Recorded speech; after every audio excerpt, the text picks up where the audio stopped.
What's up, you guys? It's your boy Miguel giving you your daily dose of radiation. In today's video, we are covering the infamous in-house radiologist versus the online radiologist.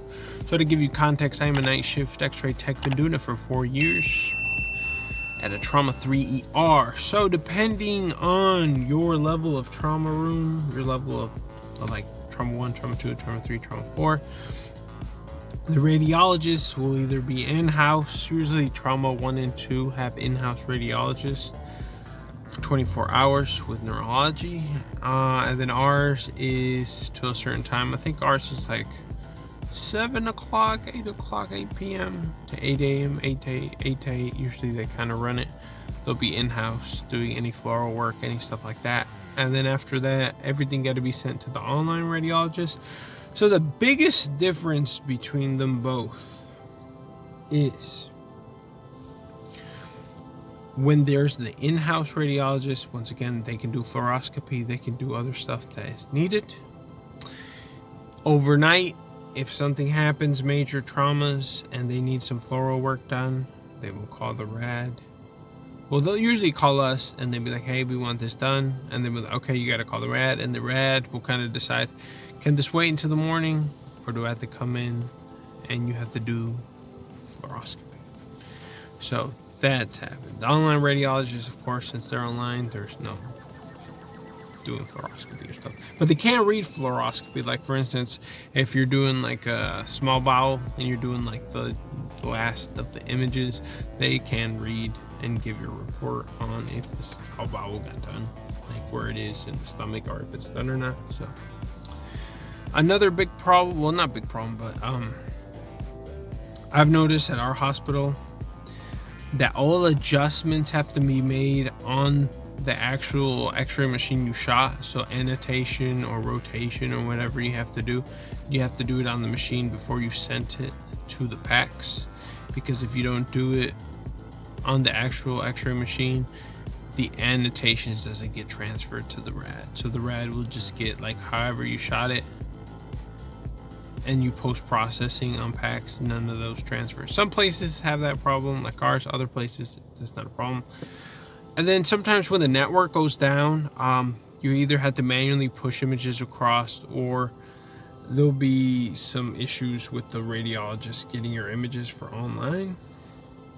And that's a constant calling back, communicating with them like, hey, have you read it? And then certain places, depending on the contracts you have with the online radiologist or how many people they have, the reading rate. Obviously, if the radiologists are in-house, it will get read quicker. Online, it can range from literally 30 minutes all the way to 2 hours. I've seen, depending how busy it is, up to 2 hours. So that's something to keep in mind.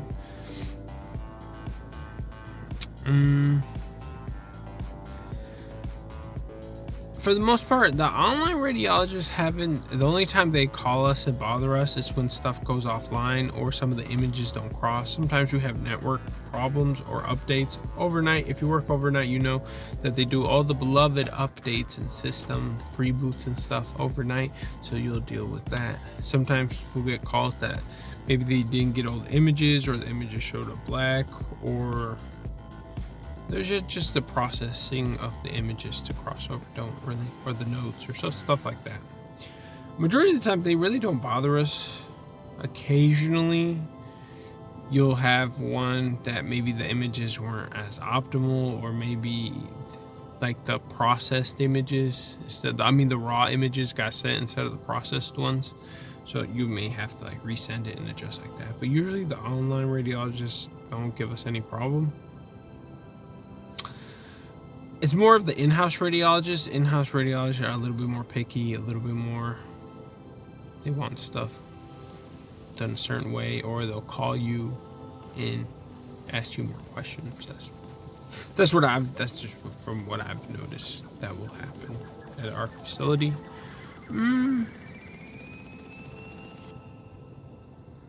Most places, especially if you work with residents that don't know, the rads are almost like they're of course they're doctors, but they're more of a the ITs of the doctor world. That's why I say it, because most people don't know where they are, how they operate, and stuff like that. They're more not as available, or more like they don't know as much. I don't know, it's kind of weird.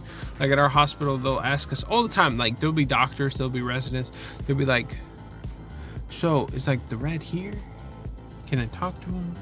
And they'll ask us like other questions, like so if we do this, and they'll like some of the basic questions, which nothing's wrong with that, but like I've just noticed over time that all the other doctors, they'll be like, oh, it was so and so, okay, we'll call him, or da da da, and they're just, the radiologists are, and then the power they hold is our radiologists in-house. It's wild to see how much power they hold, as far as like when the doctors will order stuff, especially overnight, and they want it, and they'll be like, hey, can you come in to do this?